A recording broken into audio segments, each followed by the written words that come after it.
Thank you very much. A lot of things going on. We're going to be going over to the Hill and having a lot of meetings.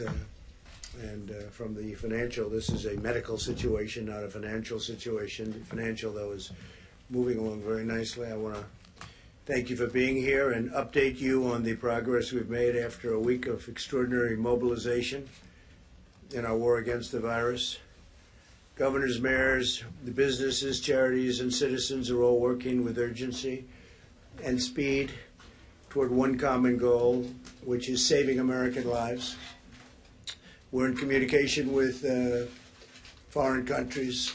It's now at 148 foreign countries. Can you believe that? 100, you talk about a spread, you talk about a violent spread. 148 countries.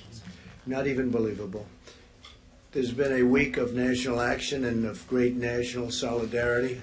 People are getting along. We're getting along with Republicans and Democrats and independents and liberals and conservatives, and actually it's a very nice thing to see. We're all one beautiful, big American family, and that's taking place right now. Last night I approved a major disaster declaration for the state of New York. I worked very closely with Governor Cuomo, and this is the first time in our nation's history that a president's used the Stafford Act to declare a major disaster in response to a public health crisis. Never happened before.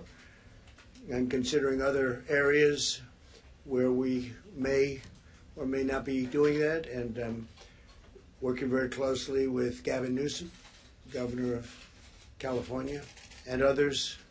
We may be doing the same thing depending on their needs, depending on what they're asking for. It's been unprecedented action in New York, and we've had a tremendous federal response all over the country. And I want to thank all the people in the federal government and obviously in the state governments and local governments. We are working hard. Everybody is working hard. And the people standing alongside of me are working very hard. That I can tell you. We've also reached agreements with Canada and Mexico on new travel rules at our northern and southern borders to halt the entry of the Chinese virus while continuing trade and commerce. And we've had very good talks with Prime Minister Trudeau, and today, this morning, with President Lopez Obrador. We talked about joint measures that we're taking to prevent the spread of the virus in our countries and to temporarily suspend non-essential travel. We had a great conversation this morning, President of Mexico, and our close cooperation with Mexico and Canada will keep our people healthy, keep their people healthy, keep everybody safe. Yesterday I had a call with 12,000 small businesses, representatives of these businesses. That's the engine of our country. People don't realize that. You know, you read all about the big ones, but these small business, when you add them up together, are really the engine, economic engine of our country. And I assured them that my administration is doing everything within its very considerable power, frankly, to support them and their employees. Nobody's ever done what we've done. Likewise, I had calls during the week with all sorts of representatives and systems like the hospital system. We spoke to many of the hospital systems throughout the country, nurses and doctors, representatives representing hundreds of thousands of nurses and doctors, airlines and cruise ship companies, the Business Roundtable, which was fully attended, and it's all of the top CEOs of our country and beyond, frankly, the businessmen of really, these are world-styled businessmen. These are businessmen that control the biggest companies in the world. Many of them have taken hits, and many of them are just, going forward. That their businesses have been great. Some have been very badly affected. Some haven't been affected at all, and frankly, some are doing very well. They continue to do very well. It's Walmart, as an example, has been really helpful to us. Doug McMillan, head of Walmart, really helpful to us, and I guess I assume they're doing pretty well because people are certainly buying more than even a clip at Christmas by substantial numbers. Pretty amazing, but they're doing incredibly. They put on tremendous extra staff. You don't have empty shelves. A lot of things have happened that are very good.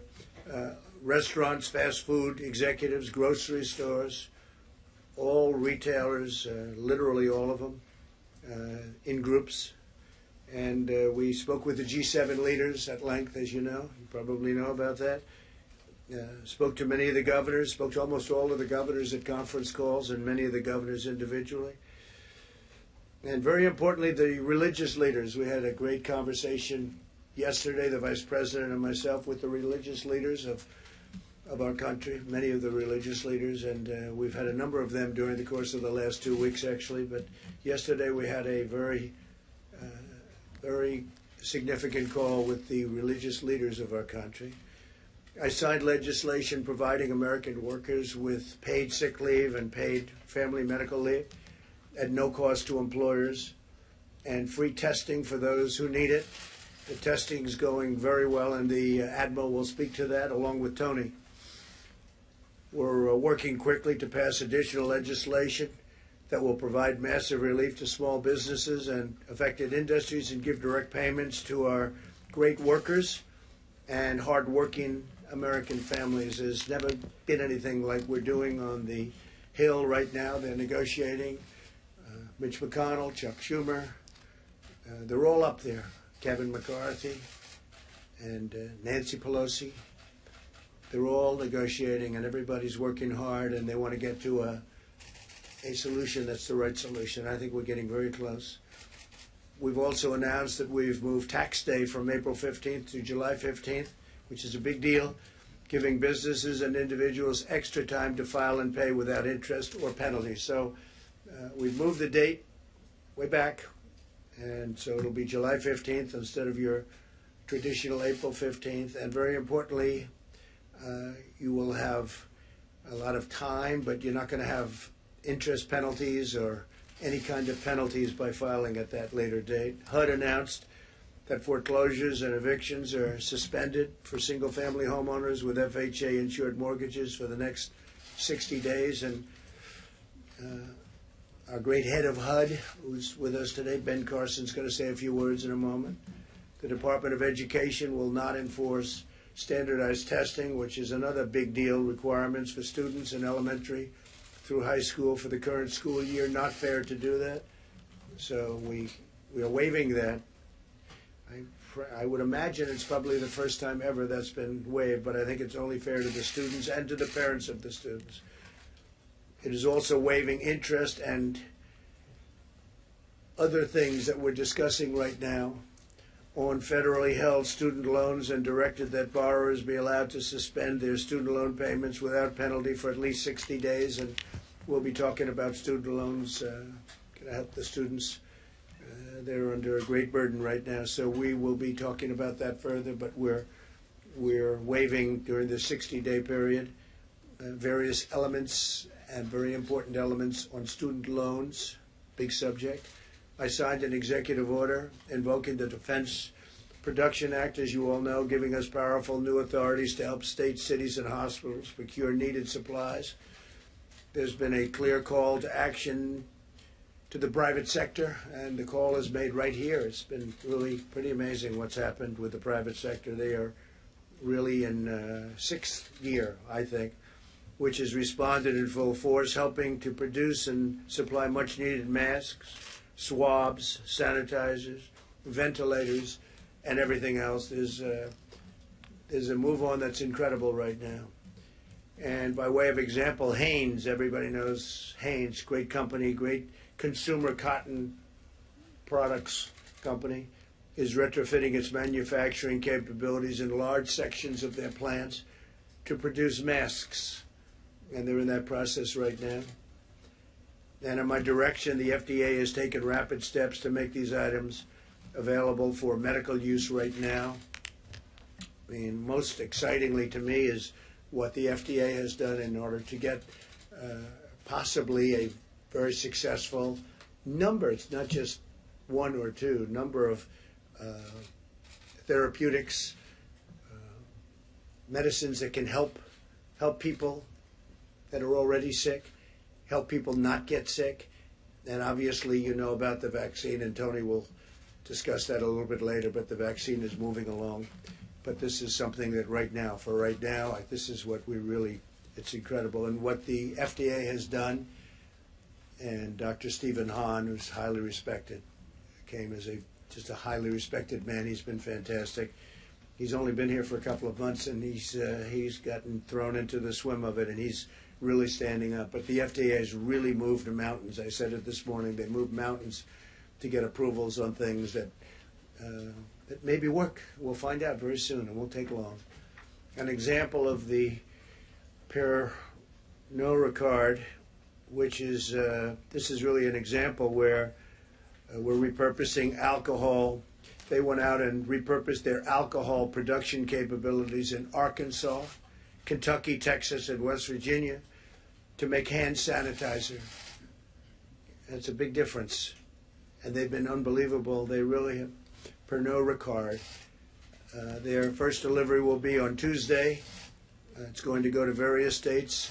They're going to start, I think, in New York, and they're going to work their way around. They're making a tremendous amount of hand sanitizer at a very high level, too, by the way.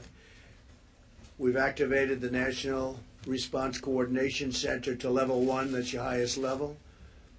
This is the nerve center of all of our government response to crisis, and it's coordinating very closely with our nation's governors. Many of you were at the call yesterday with the governors, and I think you can see the relationship, and we've had numerous calls with governors, by the way, but the relationships are pretty amazing. They're loving what we're doing, and the coordination between the federal government and the governors, states, and even local has been pretty incredible.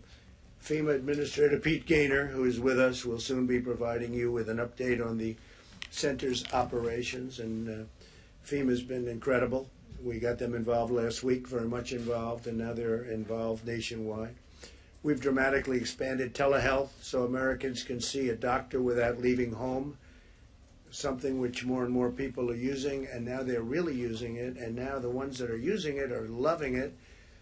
And I think we're going to change the way our country functions medically and probably in other ways because of what's going on right now. This will reduce the chance of infection and preserve hospital capacity, so it solves a lot of problems. Every American has a role to play in defending our nation from this invisible, horrible enemy. It really is. It's an invisible enemy. And we will be successful, very successful, hopefully very much sooner than people would even think. So we say stay at home and save lives.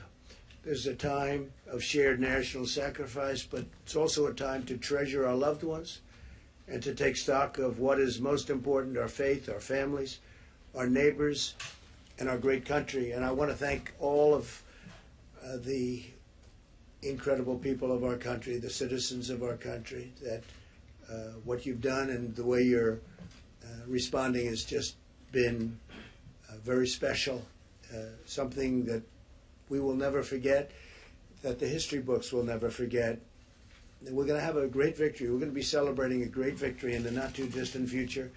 And I just want to thank everybody. And now I'll introduce our Vice President, Mike Pence, who's led the task force. And I will tell you this, he has not slept much, maybe a tiny bit, maybe a little bit, but not much. And he's done an incredible job. Mike, thank you. Please.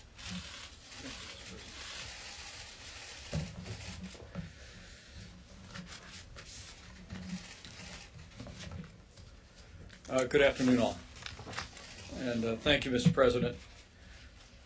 The White House Coronavirus Task Force met today. We briefed the President on our latest recommendations.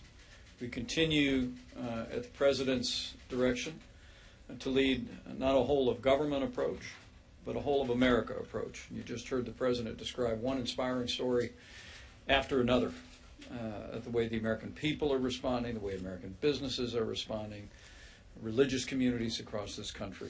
The American people are coming together. They're responding with common sense, compassion, and generosity. People are heeding the advice of state and local authorities, and tens of millions of Americans are putting into practice 15 days to slow the spread. We are officially, Mr. President, 6 days into our 15 days. And as we look all across this country, while we strongly support the decisions that governors in states where we have significant outbreak have taken, and we encourage every American to listen to those state and local authorities, for every American, this is what you can do to make a difference over the next week and a few days to protect your health, protect your family's health, but most especially slow the spread and the potential for the coronavirus to impact the most vulnerable. As the President said, we've almost been overwhelmed at the outpouring of support from American businesses. The President spoke yesterday to thousands of small businesses. We spoke to manufacturers yesterday, and in fact, as the President indicated, the FDA in record time just approved one manufacturer that will be producing millions of surgical masks in a matter of weeks for the American people. The pastors we spoke to, we want to thank all the religious leaders from every community of faith in the country, making the hard choice to suspend services, to have online services, even while those ministries are continuing to support food banks and come alongside the most vulnerable. And of course, the chorus of prayers that is coming up from communities of faith around the country is making the difference that it always has in the life of this nation. One thing the President and I promised was to remind people that on the weekends that you're not in the pews, it's still a good idea to, if you can, to go ahead and make that donation, because all the ministries are continuing to play a vital role in our communities, and we encourage your continued support. The President and I are grateful that the American people are listening to state and local authorities and putting into practice all of the recommendations in the President's coronavirus guidelines. And as you will hear in just a few moments from Admiral Gua, testing is expanding rapidly across the United States of America. State-run drive-thrus are expanding across the country. And as you will hear detailed this morning, now more than 195,000 Americans and more who have been symptomatic have been tested. That number does not include county hospitals or healthcare labs around the nation, some 15,000 in number. And among the number of the more than 195,000 that have been tested, it's important to remember that only 19,343 at this moment have tested positive for the coronavirus. We continue to urge state and local health authorities to contact FEMA for all the latest developments and innovations in testing. But we want to remind Americans, as Dr. Fauci will emphasize in a moment, if you don't have symptoms, don't do a test. It is another way that the American people can make sure that we are preserving the resources that our healthcare workers need to minister and to support those who are dealing with the coronavirus and other illnesses. In a moment, Pete Gaynor will detail the efforts at FEMA. Since the President's national emergency declaration, we have FEMA in the lead, stood up the National Response Coordination Center, as the President said, and we are working closely, literally hour by hour, through FEMA, processing requests from states most impacted, like New York, Washington State, and California, and we'll continue to work very, very closely with those states through the very traditional means of federal emergency management at FEMA. Secretary Carson will describe decisive actions the President alluded to bring foreclosure relief to Americans. And on the subject of supplies, in a moment you will hear of not only the progress that we're making on testing, but on Monday we'll be detailing for the American people the progress that we are making on the President's strategy of procuring more personal protective equipment and medical supplies, allocating them through the system of FEMA, and continuing to urge conservation by Americans. In fact, I'm pleased to report to the President today that HHS just placed an order for hundreds of millions of N95 masks that will be being made available to healthcare providers across the country. On behalf of the President, we do renew our call for Americans to postpone elective medical procedures, including dental services. And remember, this is another way that you're going to make sure that medical supplies are available, because by postponing elective medical procedures, you're freeing up medical supplies for those dealing with the coronavirus. As the President mentioned, our team is on Capitol Hill as we speak, working with members of Congress in both political parties. They're making progress, by all accounts, on a bipartisan bill. They worked late into the night last night, started early this morning, and we are working to pass that legislation on Monday in both the House and the Senate. Now, on a personal note, many of you may have been made aware that a member of my staff has tested positive for the coronavirus. We learned of that late yesterday. I am pleased to report that he is doing well. He had mild cold-like symptoms for about a day and a half, has not been to the White House since Monday. Neither the President nor I had direct contact with that staff person. We worked immediately with the White House physician and the CDC. We've done all contact tracing. And while the White House doctor has indicated that he has no reason to believe that I was exposed and no need to be tested, given the unique position that I have as Vice President and as the leader of the White House Coronavirus Task Force, both I and my wife will be tested for the coronavirus later this afternoon. Let me say again how grateful the President and I are that every American has acted on the President's coronavirus guidelines. We are 6 days into 15 days that, as Dr. Fauci may well reflect in a moment, is an opportunity for us here on the footholds of this epidemic curve in our country to literally lower the impact in our nation and save lives. Every American can do their part to slow the spread, and we encourage you each to continue to do that. As the President says often, remember, we're all in this together. And also remember that for most Americans, the risk of serious illness from the coronavirus remains low. The reason we want to put into practice the President's coronavirus guidelines is because no American would want to inadvertently expose someone who is vulnerable, a senior with a serious underlying health condition, to the coronavirus with a potential threat. I did hear one story this morning, Mr. President, about a senior named Geneva Wood. She actually is at the Life Care Center in Kirkland, Washington. She is not only a grandmother, she is a great-great-grandmother, 90 years young, and she tested positive for the coronavirus on March 6th. But by all accounts, she's doing well. She wanted America to know there is hope, and her strength and her enthusiasm is truly an inspiration to the nation. As the President said many times, we're going to get through this and come out stronger than ever before. And we'll get through this as Americans together. Thank you, Mr. President. Thank you very much. Thank you, Mike. Thank you, Mr. President, Mr. Vice President. As I told you earlier last week, we are in the process and are effectively transitioning to large-scale testing by leveraging all the components of the American healthcare system. When we started, it was CDC only. Then it was the state public health laboratories. Now we're transitioning into the mainstream of American testing with many of the companies that the President invited in the Rose Garden just a week ago. So currently, 91 public health laboratories, state public health laboratories, are up and running in 50 states, the District of Columbia, Guam, and Puerto Rico. This is our curve, and I want to be very clear about this, that this only accounts for CDC, state public health laboratories, and the laboratories that are members of the American Clinical Laboratory Association. These are the main reference laboratories: LabCorp, Quest, Mayo, ARUP, BioReference Labs, and Sonic Healthcare. It does not account for the well over 10,000, 15,000 hospital-based labs, many of which are doing testing, for whom we will get data this week to give you an overall roll-up.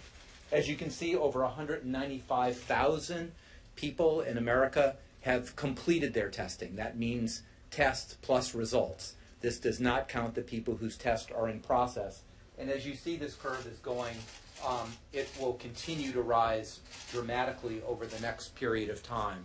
So again, this is utilizing all the components of the great American healthcare system. the state and local public health laboratories, the hospital system, which is not represented here, and the main reference laboratories. Now, I do want to make it clear that although testing is becoming more available, and Dr. Fauci will definitely emphasize this more, there are priorities for testing. And clearly everyone across the country should understand that those hospitalized or in an ICU are a priority for testing. Symptomatic healthcare workers, for obvious reasons, we want to make sure that their health is preserved and that they are not going to spread to those who may be seriously ill. Symptomatic people in long-term care facilities. As the Vice President has highlighted, and we've said many times, elderly in our society have a much higher mortality rate, much higher serious complication rate.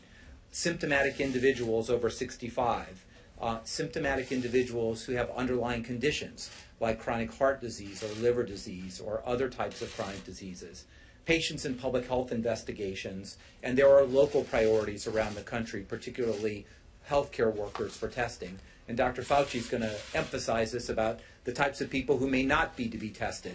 Testing is going well, it's ramping up, but we should still have priorities. Finally, I want to talk about the community-based testing sites. I know they're popular now because there's now an acronym, which I'm sure the Vice President doesn't appreciate, CBTS, or CBT sites. We talked about these earlier in the week, and I wanted to emphasize again that these are state-managed and locally executed.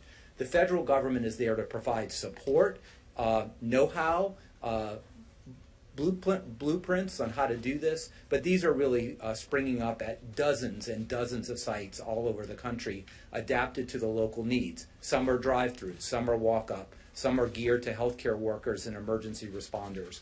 So again, what we see in the upcoming week is this curve will continue to increase as testing becomes more widely available, as the great American healthcare industry continues to increase the availability of tests and the throughput of those tests.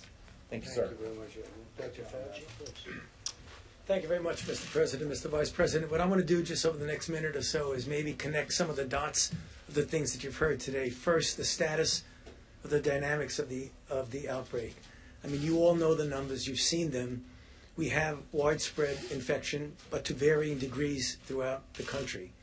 So, for example, when you talk about the kinds of mitigation issues that we have put forth and have emphasized, just as I mentioned the other day, there are two dynamic forces that are going on at the same time. You're having the natural course of an outbreak trying to peak at a high level, and then you have the mitigation strategies which are aimed at dampening that. We've mentioned that multiple times. We often get asked, how do you know you're having an effect? Because there are two things that are going on at the same time. They may be confounding. Well, I can tell you for sure, from a public health standpoint and experience with other outbreaks, we know we are clearly having an effect, but we can't quantitate it for you accurately now, because looking forward, you'll know what the impact of the rate of these steep inclines will be. So that's why we're going to come back to you every day and keep you up to date about that. Getting with regard to the disproportionate of the response, everyone, it's right here, I'll get to open up the Vice President's book with his permission. This is baseline for everyone. In other words, throughout the country. But then there will be areas, and you've heard them, Washington State, California, New York City, in which the dynamics of the outbreak are clearly different and much more robust, if you want to use that word. And that's the reason why we've seen the mitigation ratcheted up in that regard. And again, hopefully, and I have confidence it will happen, you will see an impact on that. Next, getting to testing. You saw the numbers with testing. Remember that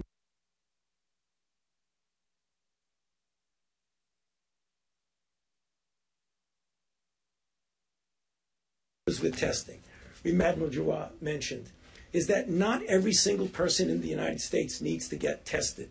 He gave you the priorities. I don't want to repeat them, but let me tell you one of the unintended consequences of individuals who don't need to get tested that flood the desire to get tested. Currently, and I hope we'll be able to change it and make it much less reliable on PPEs, when you go in and get tested, you are consuming personal protective equipment, masks and gowns. Those are high priority for the healthcare workers who are taking care of people who have coronavirus disease. So what we don't want to do is to have a situation where we do have disparities in availability of PPEs now, and we're working hard to correct that. But currently today, we want to make sure that the people who are taking care of people with coronavirus disease do not endanger themselves because they don't have the personal protective equipment. And then finally, one last thing was just mentioned. The Surgeon General has been pushing this. Please put off, cancel elective medical and surgical procedures. You don't want to not ever do them, but for the time being, don't do them, because they also not only consume personal protective equipment, they may also consume some of the things like ventilators that you might need. So let's pull in this together, and we will get through it. I promise you. Thank you. Thank you, Tony, very much.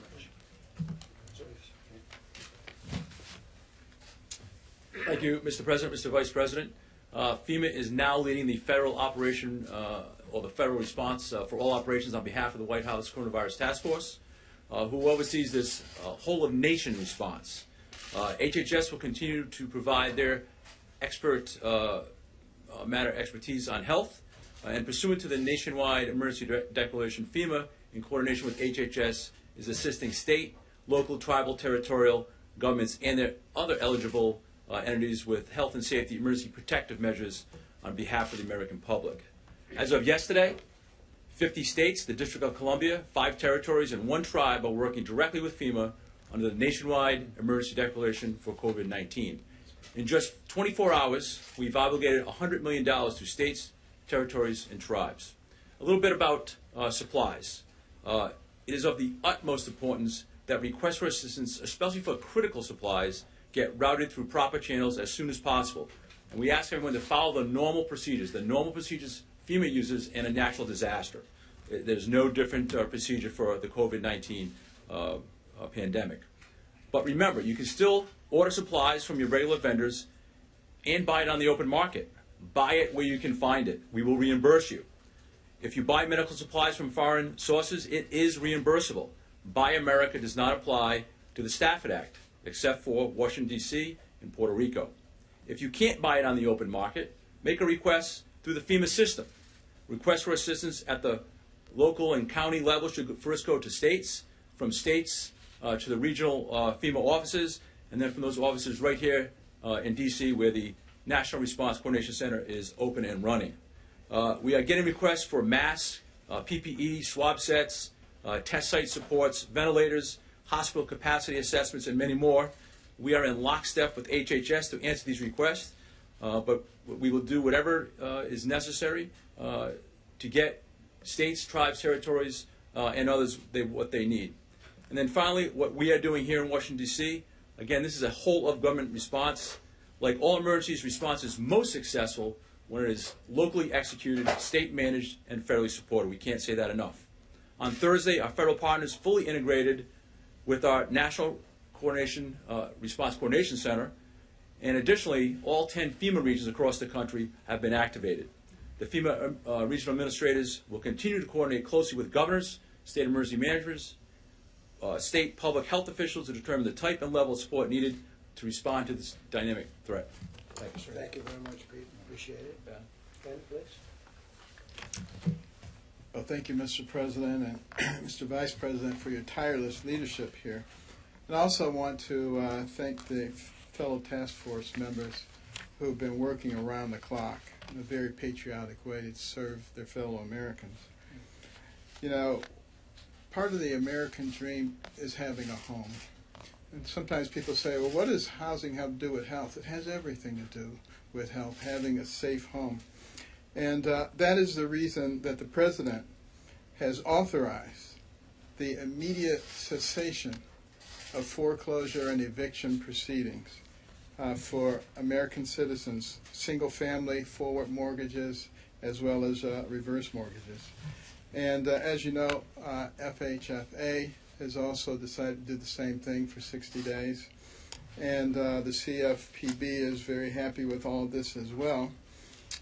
And it's really all about helping our people. recognizing that they're being severely impacted by the coronavirus. And we've also asked the various servicers of mortgage loans to exercise forbearance for anybody who's having difficulty. It is important, if you're having difficulty, to actually contact the people who have made the loan, who established the mortgage, because it doesn't happen automatically.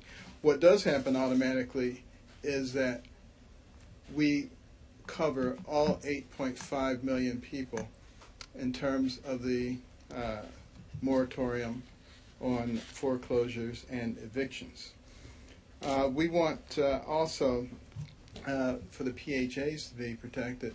HUD does not have authority to mandate that evictions can occur, but we are in contact with all the PHAs across the country and are petitioning Congress for the power to be able to actually enforce that. But the fact of the matter is most of the PHAs are run by people who actually care about other people, so we really haven't seen much of a problem there. We haven't seen much of a problem with forbearance and needing to try to force people to do it because they want to do it. People are stepping up and saying, what can we do to be helpful? As far as housing choice vouchers, Section 8 is concerned, the April vouchers will be sent out next week. In May, vouchers are already being worked on. And we're also staying in contact with all the stakeholders, the advocates for low-income housing, as well as other stakeholders, to make sure that we're doing things that are most helpful to them. And additionally, we've extended the deadlines for healthcare and multifamily financial reporting requirements. And that's for over 20,000 multifamily and healthcare borrowers until April the 30th. And that provides them with a lot more flexibility to deal with the issues that they're dealing with. I also want to thank our FHA Commissioner Bryant Montgomery, as well as the FHFA Director Mark Calabria, and Kathy Kraninger, the Director of CFPB, who've all worked tirelessly with us to make this happen. What we're trying to do is bridge the gap, recognizing that it's a lot easier for us to take these measures and for Congress to take the measures that they're taking so that we don't destroy a very excellent system and have to start all over again. So for those who are worried about the money that's being spent, if you don't spend the money and deal with this now, it's going to cost a whole lot more to try to build all this up again. And as was mentioned by the President, there's been a sense of unity that we haven't seen for a long time in this country. And let's hope and pray that that unity lasts far beyond this crisis. Ben, thank you very much. A few questions, please. Mr. President, a few questions, if you don't mind, sir. If you've lost your job now, or you're worried that you're going to lose your job tomorrow, restaurant, something like that, what do you want people to do immediately? The second question, sir, you heard from the Vice President that he's going to be tested. Have you taken a test since last Saturday? I know you told us. I just took one. You just took one. How are you feeling? I feel great. Okay. I guess I hope I look good. You've taken more than one. Those people are going You took the one, sir? Sorry, hold on. Yeah. Okay, so for those people that have lost their job already, or they're worried that they're about to lose it tomorrow, what do you want them to do right now? Well, what they do right now is keep receiving their paycheck, and hopefully their companies are going to be in a very strong position. We want to keep everything together because we think we're going to have a tremendous bounce back. Now, some people agree with that very strongly. Some of our top economists, they think we're going to have once we solve the problem that we're working on, the medical problem. So we want them to keep their jobs, stay where you are, and we'll see what happens. Now, if they don't, we have unemployment, we have checks, we have a lot of things happening, a lot of very positive things. Nobody has ever done. Now, this is working with Democrats, this is Republicans and Democrats, and myself working together. Nobody's ever done a package like this. It's a great package, but ideally we want them to be able to keep their jobs, keep the pay coming, and I think that's going to happen. Kelly, go ahead. Mr. President, on your Defense Production Act power, one of the features of that is that the federal government would be able to control the output, whether it's masks or ventilators, Right. get it to the most areas of need, and control the pricing to keep it at a market level so it's not price gouging. One of the things we're hearing from governors, they can't find supplies and prices have gone up. So you've talked about the act, sir, but you have not yet compelled any companies. Why not? Because we have so many companies making so many products, every product that you mentioned, plus ventilators and everything else. We have car companies without having to use the act. If we don't have to use specifically, we have the act to use in case we need it. But we have so many things being made right now by so many, they've just stepped up. In fact, Mike Pence and I were discussing it before. We've never seen anything like it, where they are volunteering. We want to make masks, like Hanes. I brought that up as an example. General Motors, I bring that up as another. They go on the Ford. open market, sir, right? They're going to go on the open market. We want them on the open market from the standpoint of pricing, because otherwise it's going to be, we could be very unfairly Direct treated. them to the places in greatest need. We are directing states, and sometimes we'll be competing against states, which I don't want, and we'll drop out of the bidding. We want the states to go first. And you know what we're doing is we're helping states. That's what we want to do. Same thing with the testing. We're helping states. We're helping states get to where they want. And we've made tremendous progress in every aspect of This it. happens for It's governor happening needs fast now. equipment today. Well, it's happening fast right now, and the governors are out there trying to get, and if they are competing with us, we immediately drop out. Please. Mr. President, forgive me if I heard you wrong at the beginning, but you said something, we are going to be going over to the Hill. Are you going yourself to... My people are, and I'll be staying here. I'll be in the Oval Office and various other places in the White House. And on that matter, you're asking Congress to essentially pass a series of legislation that's going to amount to about $2 trillion, 10% of the GDP.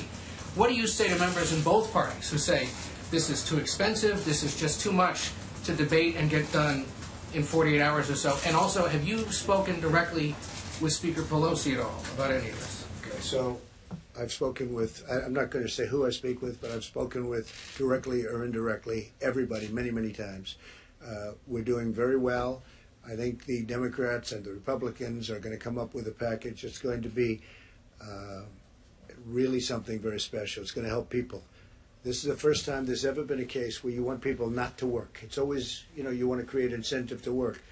We're creating not an incentive not to work, but the fact is we're asking people not to work because of they have to stay away from each other. If we're going to kill this horrible hidden enemy, we have to stay away. So there's never been a thing like this in the history of the world. And other nations are doing similar things, some effectively, some not effectively. They're doing similar things. We are creating a package that's going to keep companies together, keep workers paid so they can live and sustain. We'll see what the timing is. The biggest thing we can do is get rid of the problem. The problem is exactly what we know, the medical problem. We want to have this whole incredible situation that it can start right away. Not that all these companies break up, all the workers are out of jobs, you can't put them back together, and it would take years to put them back together. Because we had the greatest economy in the history of the world until we got hit by this problem. And we can be back very, very quickly. And it's our intention to be back very, very quickly. So we're doing a package, the likes of which nobody's ever done before. I'm obviously the one that has to approve the different things and the recommendations of the different things. And like buybacks as an example, and stock buybacks, I didn't like it the first time, and this time I'm saying, you're not doing it. I don't want money to be used for that. I want money to be used for workers and for opening businesses, keeping businesses, not buybacks. And well, I am strongly recommending a buyback exclusion. You cannot buy back your stock. You can't take $1 billion of the money and just buy back your stock and increase the value. Please. On the subject of masks, the Vice President announced HHS was ordering hundreds of millions of them. Was that order just placed today? How is that going to be distributed, and when can doctors and nurses expect to actually receive those masks? Yeah, HHS is completing a $500 million order of N95 masks, and all of this is being coordinated through FEMA, and we are responding specifically to state requests where the needs arrive. As Dr. Fauci said, we want to make sure that people that are providing healthcare services to people who may have contracted coronavirus have the protection to keep themselves and their families healthy. But I want to emphasize the supply of so-called N95 masks has been vastly increased in the country because the President insisted that we extend liability protection to industrial masks. What all the experts told us early on was that industrial masks that are used on construction sites, the President's very familiar with from his past life, are perfectly appropriate to protect healthcare workers from respiratory illness. But they didn't have the liability protection because they weren't created for hospitals. We worked with leaders in both parties. We added that protection that runs through 2024, that now the industrial N95 masks can be purchased by hospitals, purchased by states, purchased by HHS, and distributed through our system. So we're making those available. The supply has been, as I said, vastly increased, and it was another step forward and a bipartisan accomplishment. And we're continuing to use all the kind of creative means of American industry to make sure that we're leaning into this effort and that we do whatever it takes to make sure that our healthcare providers have the protective equipment. We are still hearing from doctors and nurses about this shortage. When exactly can they expect to receive these masks, though? Well, let me let Pete Gaynor speak to that, because FEMA will be HHS is now fully integrated into FEMA, and so as the requests come in, but obviously, as I'm sure the administrator will say, they're being prioritized to those areas with the highest need. So within the National Coordination Center, we have a supply chain task force. And in basic sense, we're trying to identify the universe of what's out there. So whether we hold it at the federal level, we hold it in the private sector, and then match that up with demand and asking people to be creative. We're asking, again, this is a shared responsibility. We're asking locals and states to do your share locally, try to take a little bit of burden off of us, and then we'll prioritize those scarce resources, because every single governor across the country is looking for the exact same thing. So there's a balance, but we're examining the entire supply chain to make sure that we make the masks start coming in. They're out there now. So again, we want to match. We want to get out of the middle, I think. That's what I like to know. So we're trying to match suppliers with demand. So that's what we're doing right now. It's happening today. They can expect them today, or they're matching supply and demand? There's a range of requests across the country, and we're trying to match those, again, supply and demand every day.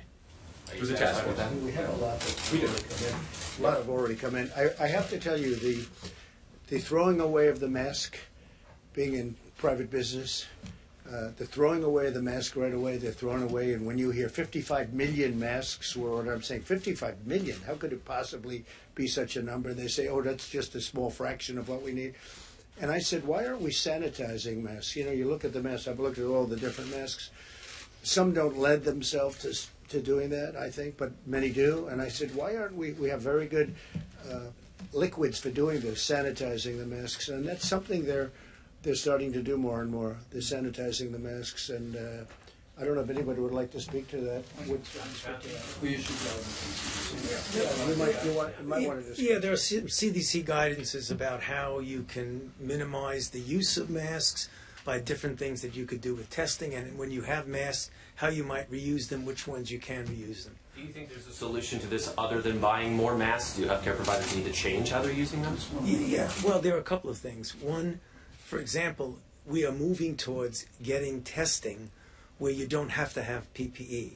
I mean, I'm not going to tell you the day it's going to be there, but it's going to be a swab that you can stick in the nose of the person who is either infected or not, but that person doesn't need PPE, the person who's administering the test. So if you could do a self-administered test, stick it in a vial, hand it over. You don't need a mask, you don't need PPE. That's one of the things we're trying to do. I would have liked that much better. Personally, yeah, go ahead. May I? And one other, this is another story about great American industry. I mean, the President and I literally heard directly from Apple that they're donating 2 million industrial masks to this effort around the country, yes, and working with our administration to distribute those. And it might be a good opportunity for us to renew our call as the President and I delivered this message to businesses yesterday, manufacturers and small businesses. It's a great time to go to your storeroom, and if you have N95 masks, if you've got 100 of them, if you've got 10,000 of them, is to load them up, drive them over to your local hospital. That story is literally happening all over the country. And now with more Americans stepping away from elective surgery, including elective dental care, we're urging dentists around America to look at their supplies of N95 masks and make those available to our hospitals. But the great news is, as the President said, the American people are all doing this now. So allow me to say on behalf of the President, thank you for what you all are doing today, but we want to encourage people in business, encourage people in dentistry in particular, look at those supplies of N95 masks, pack up as many as you can spare, drop them off at your local hospital, be a great service to the country. Mr. President, I just want to read you some of what some of the doctors on the front lines of this crisis are saying. You mean the ones that are saying good things or bad? These are doctors who are talking about the shortage of medical supplies that they are facing. Dr. Faiza Bucks in Kentucky says there's absolutely no way to protect myself. A surgeon in Fresno, California says we are at war with no ammo. Dr. Mel in Illinois says if this is a wartime situation, then now is the time to act. I know you're talking now about increasing production at so many of these facilities to get the masks out, but given that this is one of the wealthiest, most powerful countries in the world, should this even be happening? Shouldn't this have been resolved weeks ago? I'll tell you the way I look at it. So many administrations preceded me. For the most part, they did very little in terms of what you're talking about. This is unprecedented. You can speak to Tony, you can speak to anybody. This is unprecedented or just about unprecedented. As time goes by, we're seeing it's really at a level that nobody would have believed, nobody would have thought possible that this could happen. And we are making much of this stuff now, and much of it's being delivered now. We've also gotten tremendous reviews from a lot of people that can't believe how fast it's coming. I mean, when I hear they have an order of 55 million masks, and that's just one order, that's one order out of many, and that there are many millions of masks beyond that are, and I keep saying, how is it possible to use so much? But that's the way it is, and part of that is because they'll use a mask for a short period of time and they throw it. The fact is that we are doing a tremendous amount. We started with very few masks. We had some, but nothing for an event like this. And now we're making tens of millions of masks and other things. And I think it's unprecedented what we've done and what we're doing. And many doctors, and I've read many doctors, they can't believe the great job that we've done. Yes, Kelly, did you have? It's been nearly 3 months since your administration learned about this virus. Well, if you remember, I was the one that closed the country down. I was the one that closed the. You don't write that, or you don't say it too much, certainly on CNN. But I just read an article yesterday. That by closing the country down so early, very early, we saved tens of thousands and much more than that lives. So. You might want to report that too. I'd just like to address that for a moment. Again, I'm an ICU physician, ran health systems, and I first of all want to thank everyone who's on the front line in the emergency room, in the ICUs, in the hospitals. I speak to my colleagues daily. We need to preserve our PPE to the degree that we can. CDC guidelines has had that. The President has talked about it. But I also want to say we are making product, as the President said, but we are also responding through the FEMA system to distribute the strategic national stockpile resources according to requests that come in. Stockpile has been distributed to many states, first orders, second orders, and on a daily basis adjudicating that. If there are shortages in your hospital system, I can't tell you of Dr. XYZ, that needs to be clearly iterated to the local emergency management. Are you seeing those hospitals talking about we were on the phone 2 nights ago or 3 nights ago with over 2,000 hospitals or hospital systems sharing best practices from Seattle, where they've been very innovative, pioneering some of these areas. When there is a shortage, they need to go through their emergency management. It goes directly up to the FEMA system, which really rocks. It really works very, very well. And then there's a distribution of the stockpile. Now, the stockpile isn't infinite. That's why it's being replaced by all the orders. But masks, supplies go out on a daily basis as they are needed and requested through the FEMA system. And I don't know, Administrator Gaynor, whether you want to add to that. Just to reiterate what Brett said, we don't take lightly what you just read. I get the calls every night, the way you get emails. It's a serious issue. We don't want that to happen, but it is happening. You're not making things up. I know that because I'm experiencing myself. But what you just heard about the different avenues, some of which aren't even recognized, about how you can get help through the FEMA process, in addition to the large amounts of additional PPE that's coming into the system. We hope that very, very, very soon we're not going to get those kinds of real life difficulties. Yeah. Like there's a question about the timeline here, and even FEMA can't quite answer what the timeline is. Days, weeks. Yeah. Sooner than weeks. It's going to be days. I would hope. You know, we're going to try to make it days to the best possible way we can. And again, what we're doing is we're trying to help the states get things faster. And that's what we're doing. We're implementing. And the magnitude of this, it's a tragedy. It's an absolute tragedy. But the magnitude is something that no matter who you were, no matter where you come from, nobody ever thought a thing like this could happen. You read about 1917 and you read about certain things, but you think in a modern age a thing like that could never happen. Well, it comes back. It is genius. It comes back, and it's too bad. But I think the people working on this have been incredible. The job they've done has really been incredible. But there's tremendous amounts of not only masks, of ventilators and respirators and everything you can think of. It's all being, much of it and almost, I could say all of it is being manufactured right now. Steve, please. Yesterday there were questions about the use of this malaria drug. Have those questions now been resolved? Well, I don't know that resolved. I can say that it's going to be distributed. I know New York is getting, I think, 10,000 units and numerous other people. It's really, it could be the malaria drug plus the Z-Pack. But, and we're going to find out. We're going to find out. I feel, look, I feel, as the expression goes, what do we have to lose? Because, you know, I feel very good about it. Tony would feel, you know, like he'd like samples done in a certain way, and I understand that too. Many doctors agree with that. We don't have much time.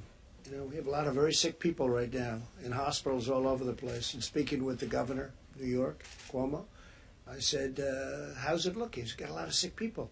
So we're going to tell very shortly whether or not it's going to work. I feel very confident. I mean, I've seen things that surprised me, frankly. There are, as Tony said, there are other things we're looking at too. Vaccine, of course, is incredible, but this is more immediate. Right now, this to me would be the greatest thing that could happen. This would be a gift from heaven. This would be a gift from God if it works. So we're going to pray to God that it does work. It would be a fantastic thing. Mr. President. Yeah, please, Rebecca.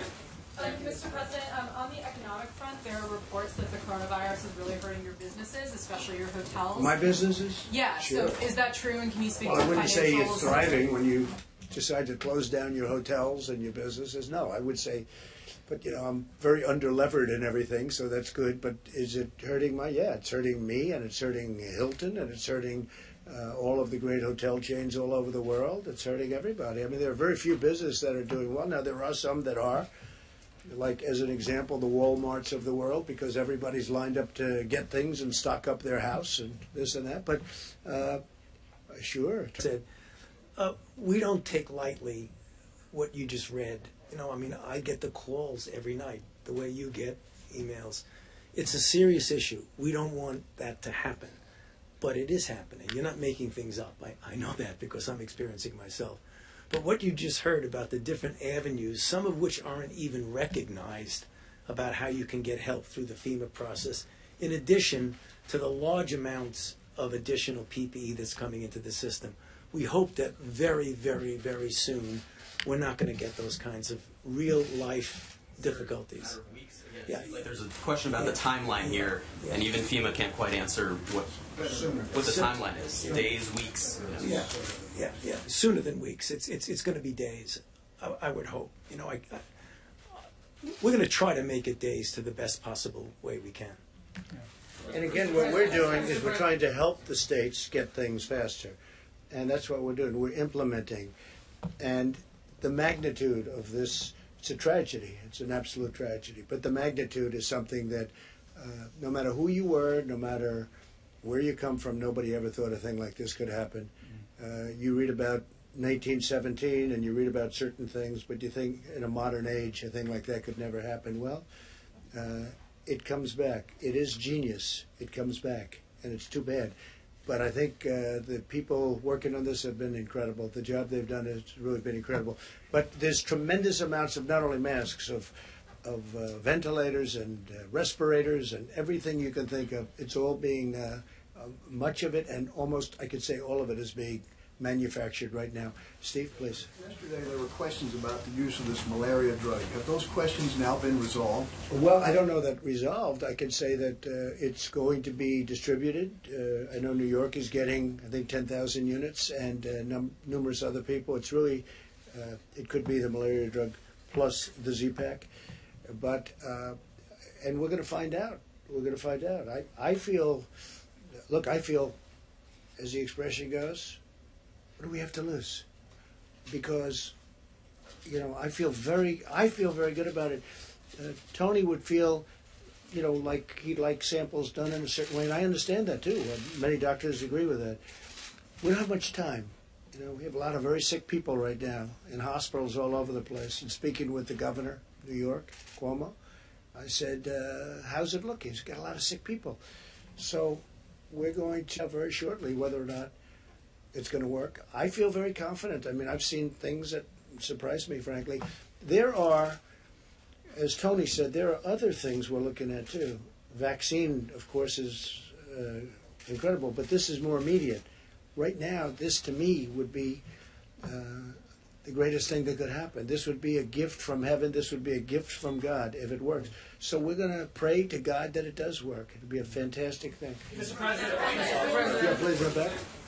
Mr. President, on the economic front, there are reports that the coronavirus is really hurting your businesses, especially your hotels. My businesses? Yeah, Sure. So is that true, and can you speak Well, to I wouldn't say financials? it's thriving when you decide to close down your hotels and your businesses. No, I would say, but you know, I'm very under-levered and everything, so that's good. But is it hurting yeah, it's hurting me, and it's hurting Hilton, and it's hurting all of the great hotel chains all over the world. It's hurting everybody. I mean, there are very few businesses that are doing well. Now, there are some that are, like, as an example, the Walmarts of the world, because everybody's lined up to get things and stock up their house and this and that. But sure, it hurts my business. But did you or anyone in your administration talk to anyone at the Trump Organization about the potential effects of the coronavirus?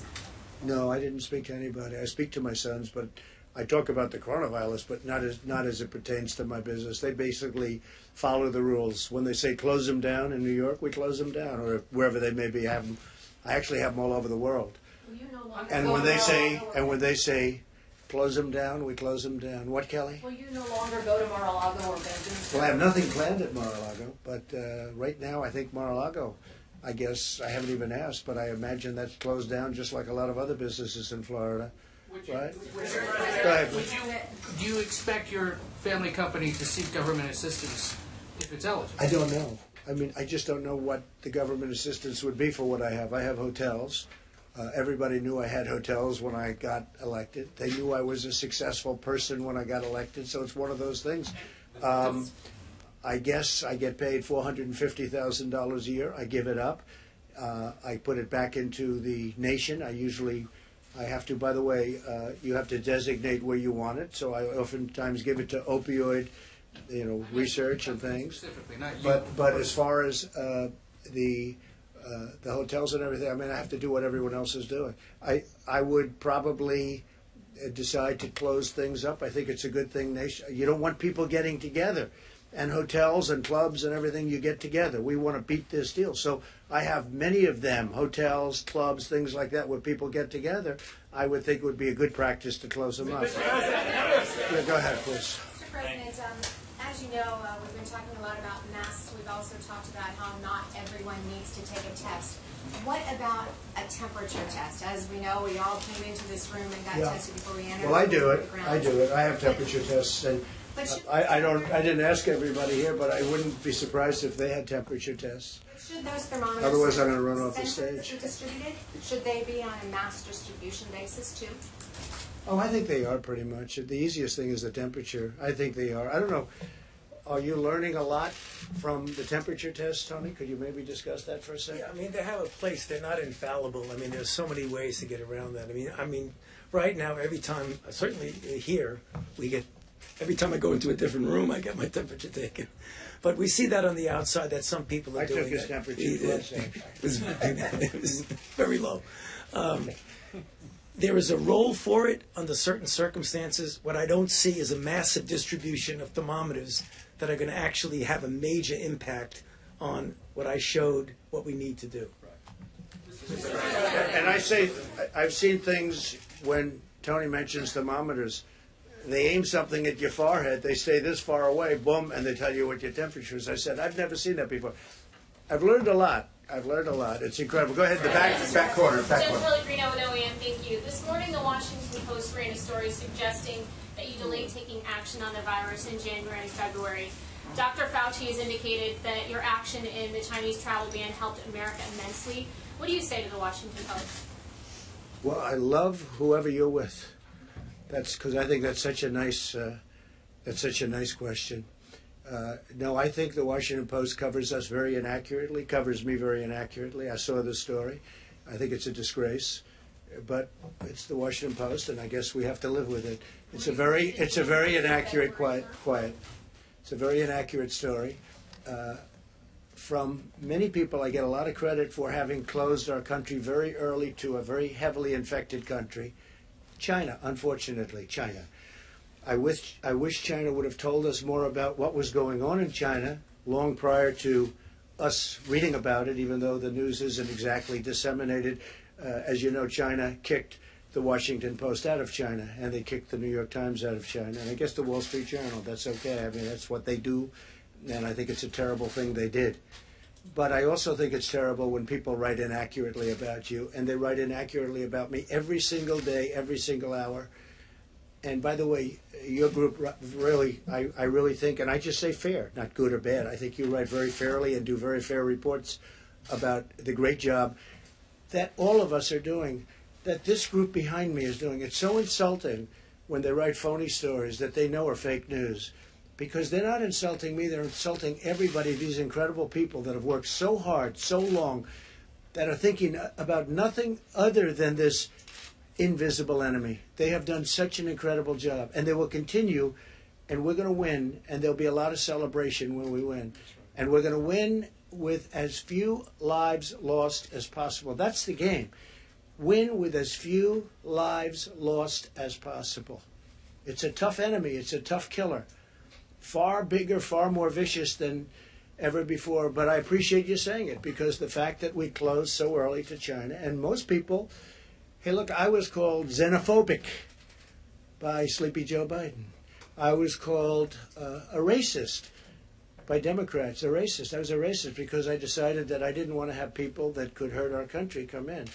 And I was pretty much in a very small group of people, I will tell you. It was a tiny little group. Most people, even that worked in the White House, disagreed with me very strongly.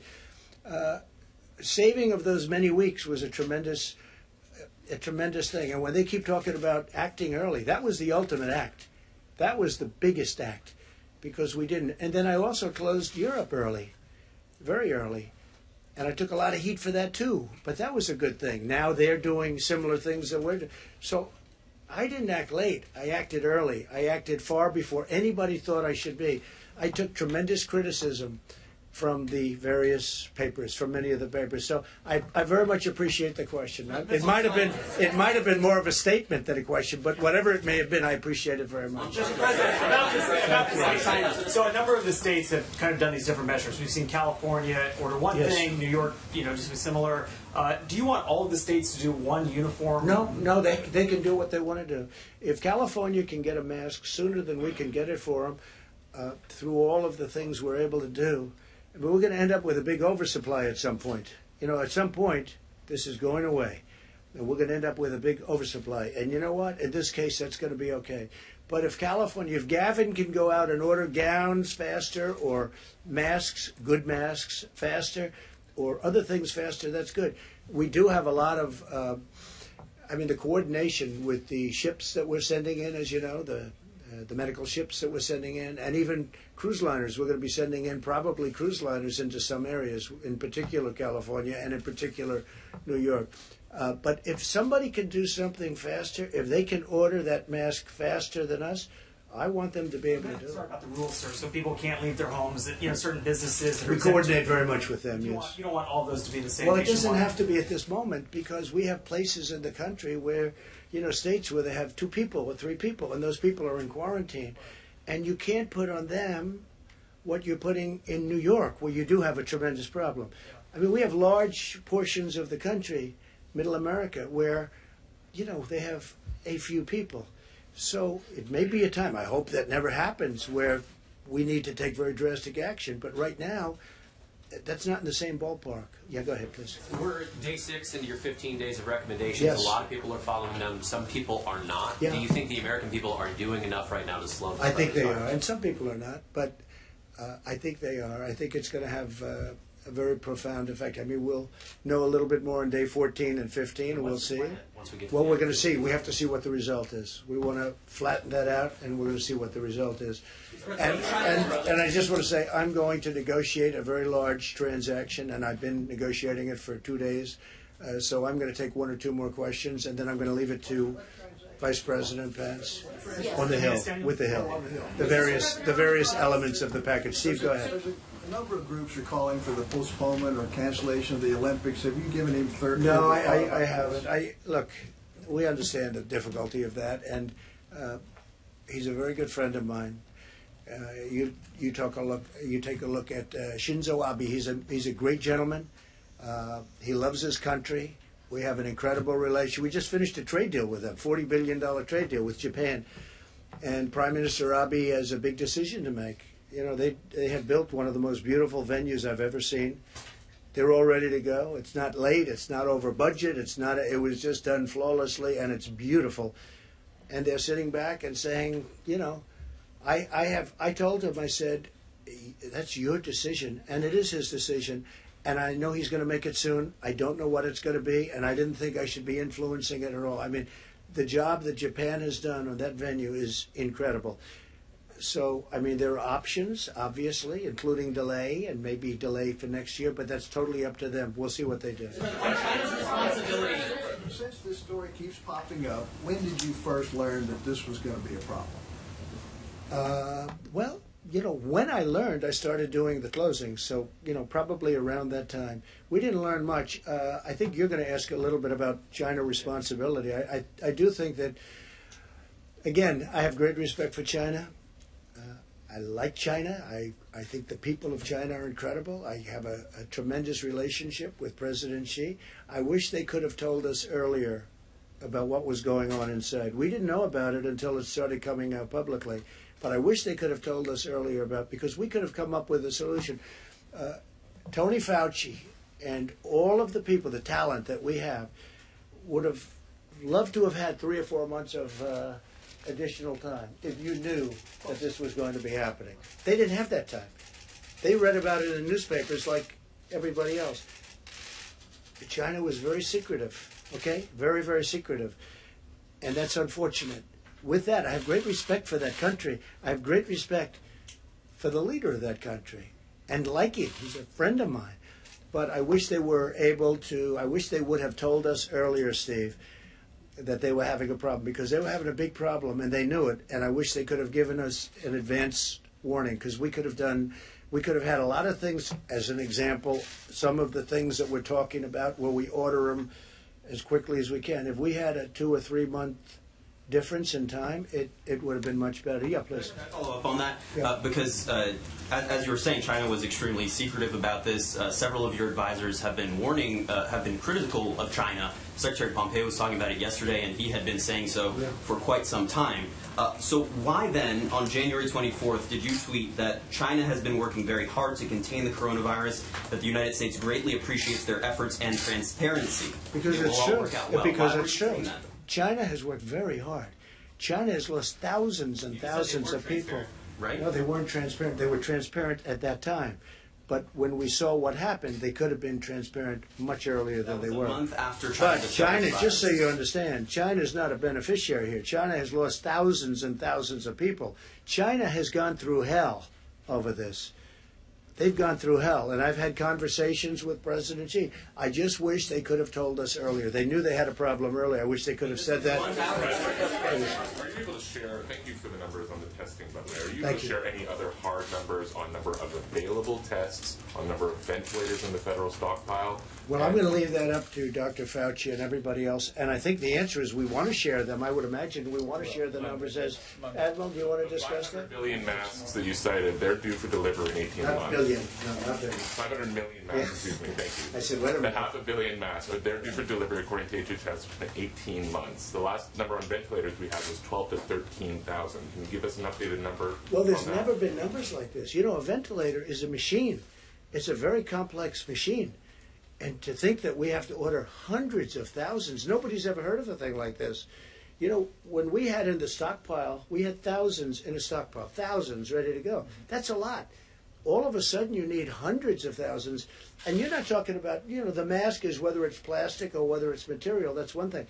But you're talking about a very sophisticated, heavily computerized machine and delicate. And you need hundreds of thousands of them. Nobody's ever heard of a thing like that. With that being said, General Motors, Ford, so many companies, I had 3 calls yesterday directly. Without having to institute like you will do this, these companies are making them right now. But to think of these numbers, it's pretty mind-boggling. Do you have numbers to share though right now? Do you have numbers to share with us right now? Well, Mike, go ahead, please. Yeah, you bet. Well, we've spoken a lot about masks this morning, but the President's also given the task force a priority of assessing the availability and expanding the availability of ventilators. And on Monday, we will detail some very encouraging news for Americans. You speak about the number of 13,000. It is a little more than that we have in the national stockpile. But it's important to remember that that doesn't include the more than 100,000 ventilators that are in healthcare facilities and hospitals around America today. It doesn't include what will be produced, as the President said. We're seeing companies step forward. These manufacturers tell us that a ventilator actually isn't a very complicated piece of equipment, and many of them are literally surging forward to create more ventilators. But one of the more exciting developments in the last week, which we'll detail more on Monday, is that in the President's engagement with our healthcare community, we learned that ventilators that are currently used by anesthesiologists, that are used in outpatient clinics and in other procedures, can be converted to be used as ventilators for people struggling with the effects of the coronavirus. We've confirmed that a particular screen in that device can be changed readily. We're working with the FDA to approve that. But again, it's a great testament of the American people and our healthcare professionals that are stepping forward and bringing ideas forward that literally, as we'll document Monday, will increase the supply of ventilators by tens of thousands. But look, the President's made it clear. We want to make sure that all the incredible, courageous men and women who are serving in healthcare around America have the support they need, that our patients that are struggling with recovering from coronavirus have the equipment they need, and we'll have a lot of detail on Monday as we continue to assess Days ago that what's we would available. have 1.4 million tests on board by the end of this week, by today. Do we have that? Can you give us the number that we have? Let me let Admiral Ball speak to that. Thank you. So I'm going to answer your question and then try to persuade you to stop asking about a specific number, okay? So from March 2nd to March 14th, we have put over 10 million laboratory tests into the U.S. commercial market